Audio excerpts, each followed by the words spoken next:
there's no way that the world itself can be something other than what it is unless someone does something differently. That is, unless there is obedience even through these horrible things that he can foresee, as it were.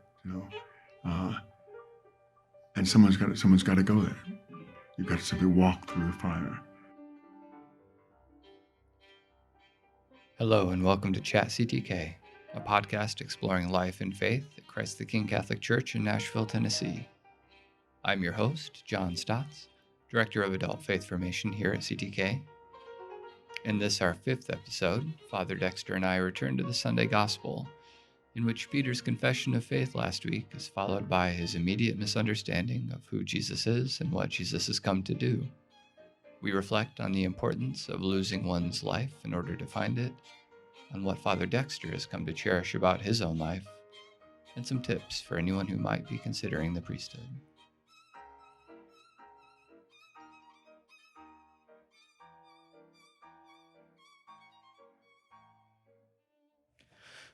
Thanks for coming on again and helping us to understand the Gospels a little more clearly. We've been on a journey with Peter these past weeks.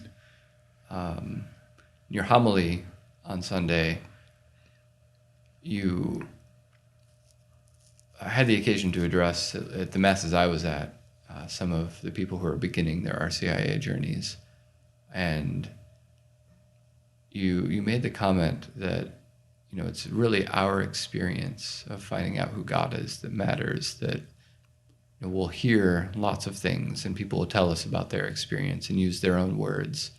But somehow, unless we make that our own, it really won't be helpful for us. Is that right?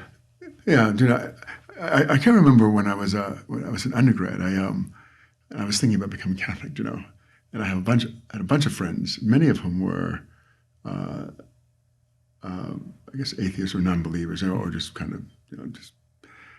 But when I spoke to them about my desire to become Catholic or to take more seriously this journey, some of them were incredulous. They thought, what an idiotic thing to do. And then we began to talk about their experience and God or lack of experience, whatever it happens to be. And it occurred to me then that you can't just kind of wholesale embrace other people's experience or lack of experience of something or anything. You've got to do it yourself. The journey is yours. And so at 18, I made my own way. And I think there's a truth in it. There's no substitute for your own experience. Right, and it can be a relief sometimes to find that other people have had experiences and that we can use the same stories and symbols and concepts to express something of that experience. So there feels like a commonality. I mean, that's what I experienced when I became Catholic, that here are other people who are reading the scriptures in a similar way and for whom these sacraments and these symbols express something of my experience. And also there's always a remainder. There's always something that I'm experiencing that maybe other people are not, or that I can't convey in similar kinds of ways. And sometimes that can be profoundly isolating. At other times, that tells me that maybe there's something special going on here, that, as you've said many times, that maybe God has something in store for each of us that isn't given to anybody else, at least in the way that it's given to us. And maybe we heard that in last week's gospel story, that Peter has an experience that is really for him, that really is not given to anyone else. You were saying, and I believe it is true, that you can know things about God that I can't know. And I was testing that one night. I was up praying, and among the things that you can know about God is what God knows about you that no one else knows, right? So that's just an area where you know something about God that no one else can know, because you're a unique person. Yes. And where you've been, your history, the secrets of your life, all those things are known to God. You know, and that's kind of a conversation between the two of you, you know, and which gives you a knowledge about God that no one else has, it seems to me, in a sense. When she talks about prayer, Teresa of Avila, who's one of my favorite spiritual writer, she simplifies it and says sometimes prayer can just be a matter of sitting and recognizing that God is looking at you and saying, you know, in Spanish, mira, like look, look, and the experience of being looked at and cherished, and that's something that we can't share with others. You know, the experience of being looked at, being seen, being cherished. That is somehow at the heart of our own identity. After the 8:30 Mass, I had the occasion, after you kicked out the catechumens, in their first of many there are things we do. Yes, yes. The look in their eyes when you said, you know, there are things that we do that you can't see. Not yet, anyway. Is he kidding? You'll find out. But we were talking about their experience of this rite of acceptance, which, for those who are listening and who weren't there and who haven't seen this, is the beginning of the catechumenate and includes a blessing of their eyes, ears, mouth, shoulders, heart, hands, and feet as ways to come to know God, ways to come to know an experience. But you said something to them in the homily that one of the catechumens was really struck by, and it's that as they begin on this way, if they come to find that it's not for them, that's okay. You know, that they will go on and experience God in other ways. And she said that in all her years being around churches of various kinds, no one had ever said that to her, and that it was a profound relief to know that it would be okay for her to find her own way if this didn't pan out. In some paradoxical sense, that actually made it more exciting for her to be here, instead of what I think is often said to people, which is, if you don't find that our way is your way, then you're going to hell, or, you know, then you're horribly mistaken. Somehow these words freed her to find God here in ways that maybe if we drew too rigid of a boundary, she would say, well, maybe this isn't it. You know, and you find, I found in seminary kind of the same kind of dynamic. That is, you know, guys enter the seminary, and there's a sense that that the journey must lead to ordination. I don't know that the seminary intends that, but there's no freedom sometimes, at least in the mind of some of the guys, to use this as a time to discern whether this really is my journey.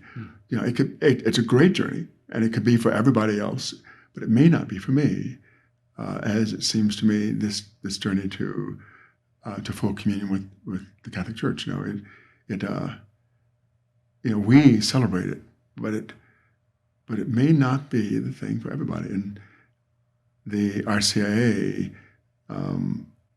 rituals and rites are about helping one to discern whether this is the way God is calling them. But one has to be free, I think, to say, no, this is not my way to know. And that's all right. Just as the guys have to be free to say, after moving through seminary or part of it, no, I think I'm called to something else. And we have to celebrate that. You know, in the olden days, so they didn't, you know, if you decided that it wasn't your journey, they put a kind of a black ribbon over your door, you know, and you were dismissed in the middle of the night so that other guys wouldn't be affected by or tainted by your obviously your bad judgment, you know. Right. But if we're doing this right, then it won't be any surprise to us when people find that it's not. That's right for them. Absolutely. So in this week's gospel, we continue. You know, Peter has had this experience and has had his inner experience. You know, that the Father has told him this, not flesh and blood. He hasn't heard it from others, but he's somehow arrived at an insight that is accurate, that is correct, and that allows Jesus to confer on him this role of being rock, of being the foundation. So he has an experience that's validated, but this week things somehow go horribly wrong very quickly. Well, if you notice at the end of last week's gospel, Jesus does say, don't go telling people that I am the Christ, Yeah. And people will often ask me why this secrecy, and you find it not only in Matthew, but a lot of it in Mark, Right. And I think it connects somehow to the reading for this weekend. Okay.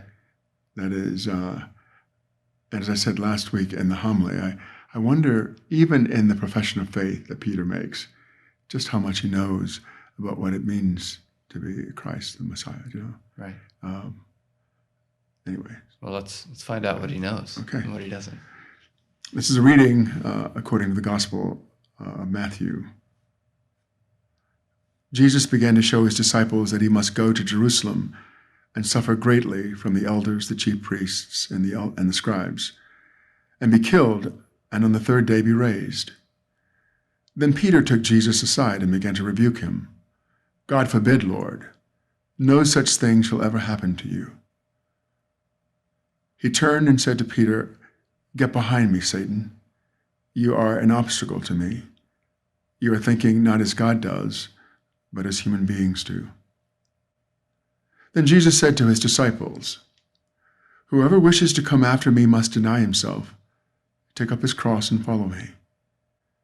For whoever wishes to save his life will lose it. But whoever loses his life for my sake will find it.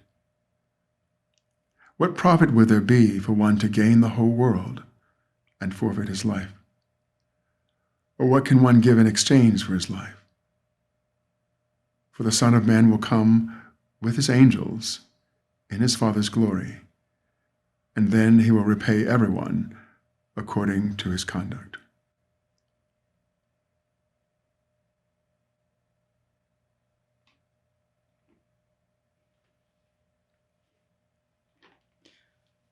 So last week, he's a rock. This week he's Satan. This week he's Satan. I think I did make the comment, especially maybe at the 6 p.m. last as well, that sometimes God sees things in us that we don't see in ourselves, and so Jesus calls Peter a rock, and Peter probably says to himself, "Nope, I'm no rock." But it's not about ultimately what Peter believes himself to be, or what or his own power, but it's what God sees in us, and Right. And what we're able to do as instruments. You know what I mean? So what does Peter get wrong here? I mean, this is a sort of a violent reaction from Jesus, not you'll get it eventually, but he calls him an obstacle. He said, you can't be more wrong here. Because, and in one way, his reaction is very human, right, Peter? I mean, they're friends. Right. Again, Jesus begins to talk about his suffering and his death as if one of the foregone conclusions, and he's just going to bend over. I mean, just going to allow it to happen to him. Yeah. I think any friend would say, no, we're here. This is not going to happen to you. Right. So you're right. I mean, Jesus' reaction is pretty violent. When the last time he talked to a Satan, it was the real guy, and it was in the desert, right? And there's something, it seems to me, of temptation here, perhaps. And if you're right, and their relationship is closer than that of relative strangers, then maybe Peter's words are something of a temptation to Jesus. Yes. And the temptation is, in order to avoid these things, there's another way. Right, and it's disobedience, basically. Right. You don't have to go. You have to take this thing to the end. Right. Right. Or even, given that last week we heard the testimony from all the people who had been following Jesus, probably a sizable crowd, that they are willing to call him prophet. That they are willing to put on him the mantle of Moses, Elijah, prophet. The other way that Peter may have in mind here after he's called Jesus Messiah may not be, let's just go back and become fishermen. It could be, let's use this. Right, Let's do some good. Let's we'll do some polling and we'll figure out your messaging, and we can really make something of you, and it won't have to end with this sort of with your torture and death. By no means. We could do something better than this. And who better than to be your spokesperson than I, the rock, the one who's figured it out.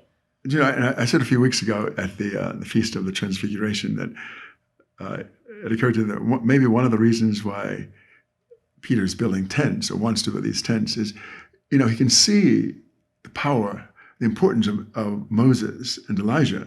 These are great prophets, and and so including Jesus, he kind of, it's like, you can be one of them. Right. He puts Jesus on their level, as it were.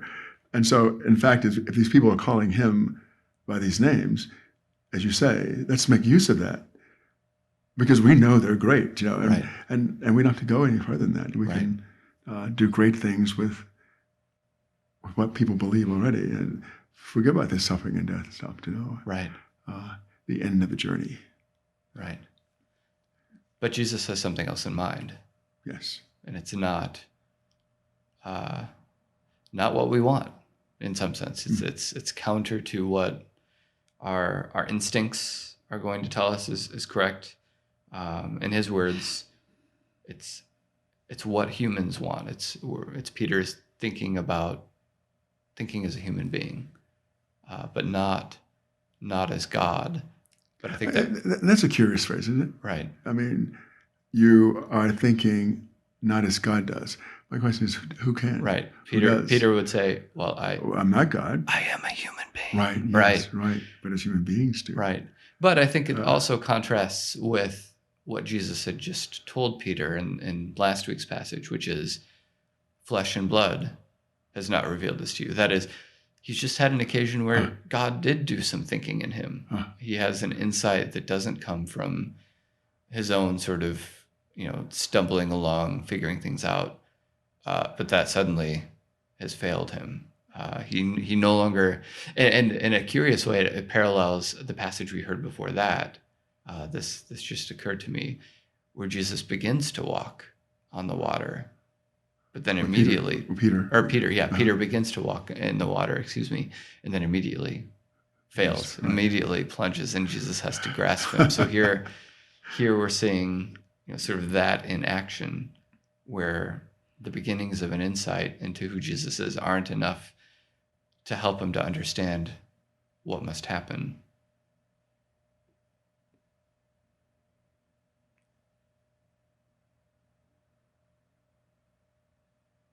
So what is the plan here? What does Jesus have in mind, and why can't we seem to understand why it must be the case?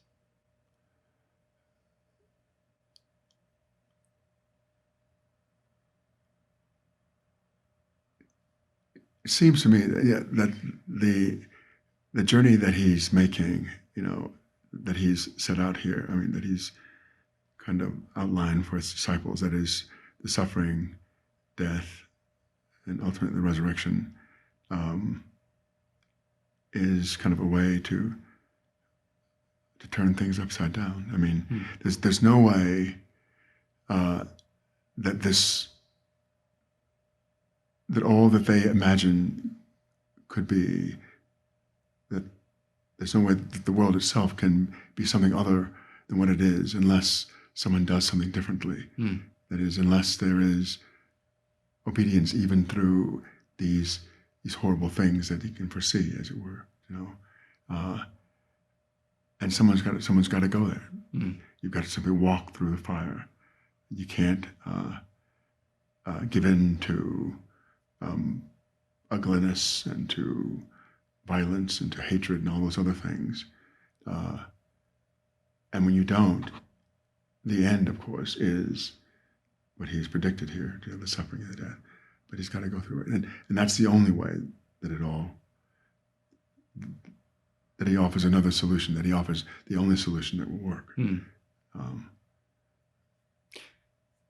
If it's a solution that will work, the second half of this passage would seem to indicate that it's not a solution that is for Jesus alone, but is also for Jesus' disciples, that it's not just he who must somehow go to Jerusalem and suffer greatly, but to be a follower, to be a disciple of Jesus, is to somehow do the same thing, deny oneself, take up this cross. But of course, we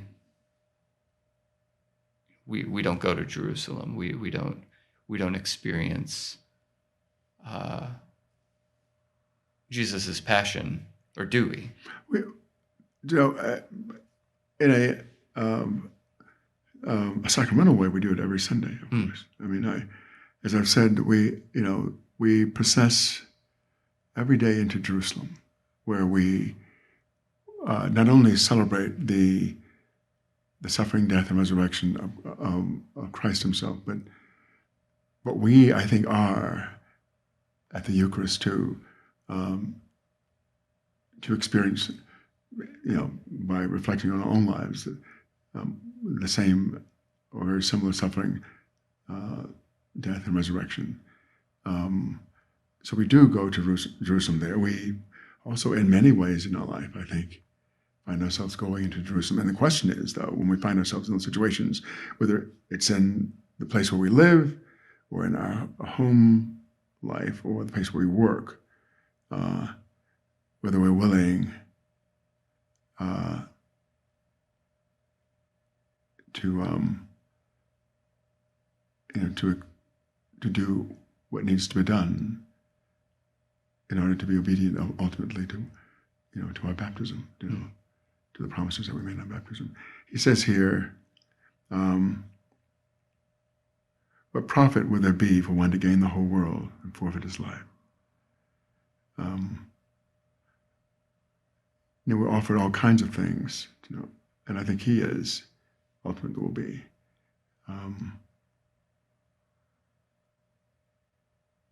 But is it worth it? I mean, anyway.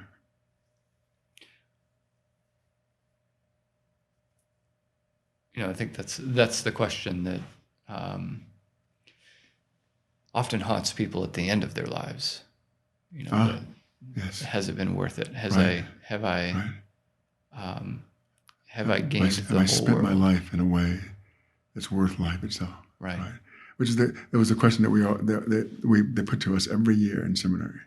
What is worth your life? What is worth your life? So we had to ponder that.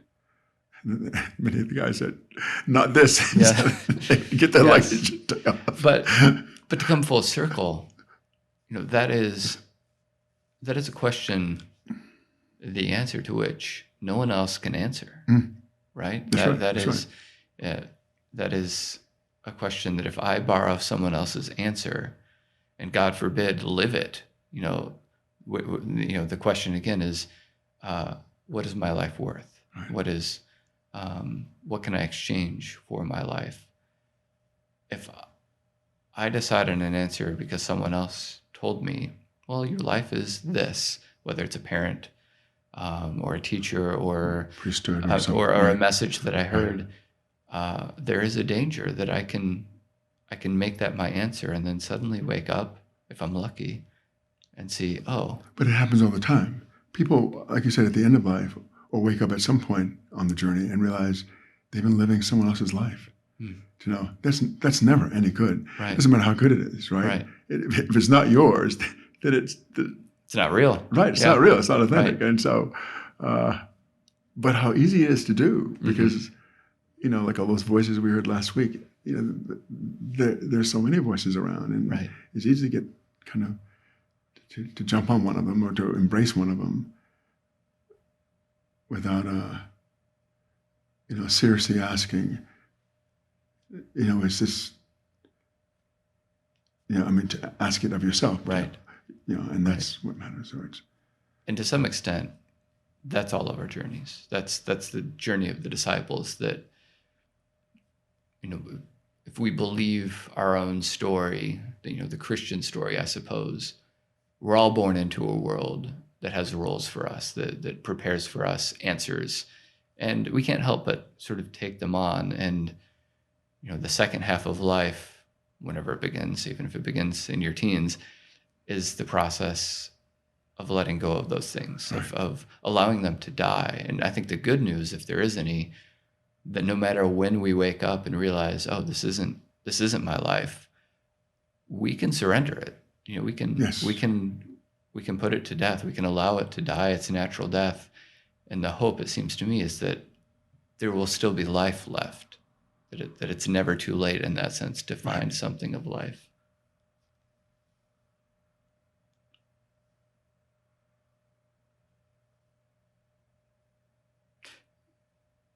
What if have you found an answer to this? What have you found life to be worth, or what would you give in exchange for your life? I have found the priesthood incredibly rewarding. And I think it's because it has allowed me to be Dexter. Hmm.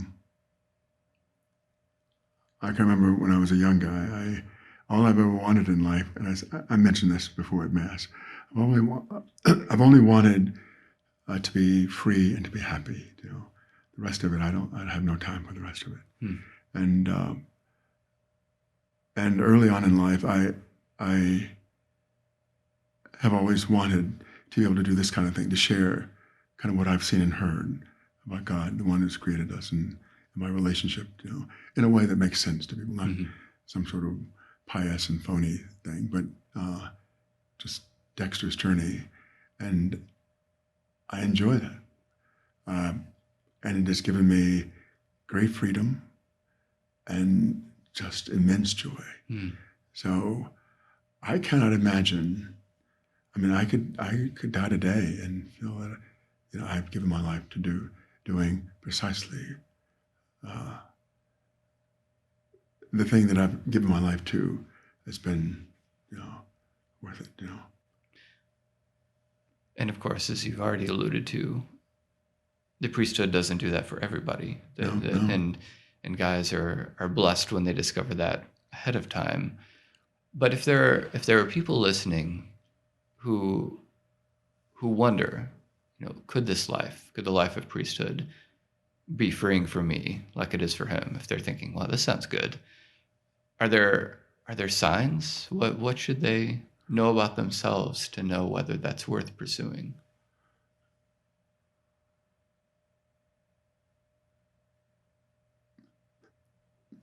I think that the way that one comes to discern that is in silence. So, as I said earlier, even for me, there's so many voices around you.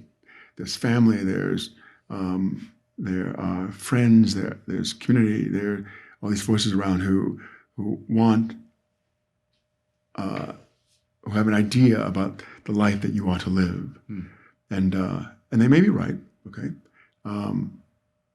but unless we move to a place of silence where those voices aren't there and we listen to kind of the beatings of our own heart, then you'll never know whether what they say kind of is in harmony with what's within. Do you know what I mean? And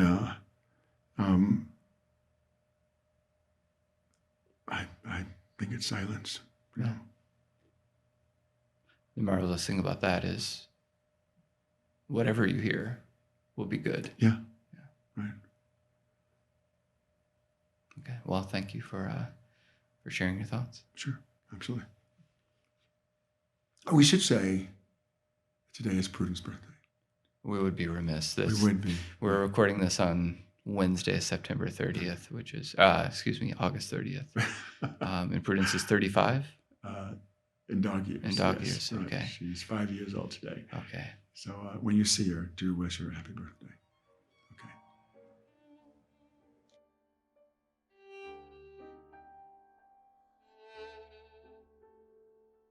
Thanks for listening to Chat CTK, a new podcast exploring life and faith at Christ the King Catholic Church. Future episodes will feature interviews with CTK parishioners, staff, and clergy about their experiences of God, Catholicism, and faith in everyday life. Our gratitude to parishioner Brian Steinberg for graciously using his time to edit and process this podcast. You can find new episodes at our website, ctk.org/chatctk, or you can subscribe to the podcast using Spotify, YouTube, Apple Podcasts, or your favorite podcast app.